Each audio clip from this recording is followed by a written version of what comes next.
പ്രിയപ്പെട്ട പ്രേക്ഷകരെ, ഈ വീഡിയോ നിങ്ങൾ മാക്സിമം ഒന്ന് ഷെയർ ചെയ്യണം. കാരണം ഇവനെയൊക്കെ ജനം തിരിച്ചറിയണം. കാരണം ഇവൻ നമ്മുടെ നാട്ടിലെ വിദ്യാർത്ഥികളെയും വിദ്യാർത്ഥിനികളെയും ഒക്കെ ലക്ഷ്യമിട്ടുകൊണ്ട് MDMA ബാംഗ്ലൂരിൽ നിന്ന് നമ്മുടെ നാട്ടിലേക്ക് എത്തിച്ച് കച്ചവടം ചെയ്യുന്നതാണ് ഇവൻ്റെ ഒരു രീതി. ഇവൻ കൊല്ലം ജില്ലയിൽ ഇന്ന് കൊല്ലം റെയിൽവേ സ്റ്റേഷനിൽ വെച്ച് ഡാൻസ് ഓഫ് ടീമിൻ്റെ പിടിയിലായിരിക്കുകയാണ്.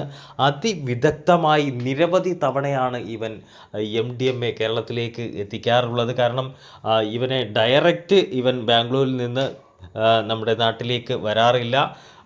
പല സ്റ്റോപ്പുകളിലൊക്കെ ഇറങ്ങി അവിടെ നിന്നും ട്രെയിൻ മാറി മാറി കയറിയാണ് ഇവൻ ലക്ഷ്യസ്ഥാനത്ത് എത്തുന്നത്.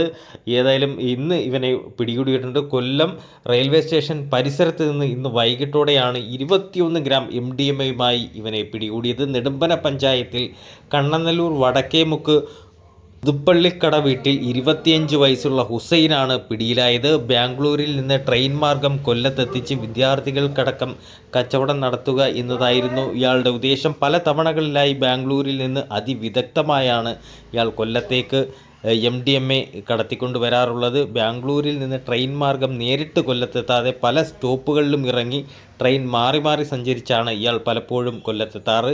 പലപ്പോഴും ഇയാളെ ഇത് കാരണം പിടികൂടാൻ കഴിഞ്ഞിട്ടില്ലായിരുന്നു. നാളുകളായി സിറ്റി ഡാൻസ് ഓഫ് ടീമിൻ്റെ നിരീക്ഷണത്തിലായിരുന്നു ഇയാൾ. അതിവിദഗ്ധമായി കടത്തിക്കൊണ്ടുവന്ന MDMAയുമായി ഇയാൾ റെയിൽവേ സ്റ്റേഷന് പുറത്തേക്ക് എത്തുന്ന വേളയിലായിരുന്നു ഡാൻസ് ഓഫ് ടീമിൻ്റെ പിടിയിലായത്. ഏതായാലും നമ്മുടെ പ്രേക്ഷകർ ഈ ഒരു വീഡിയോ മാക്സിമം ഒന്ന് ഷെയർ ചെയ്യണം. കാരണം ഇവനെയൊക്കെ ജനം തിരിച്ചറിയണം.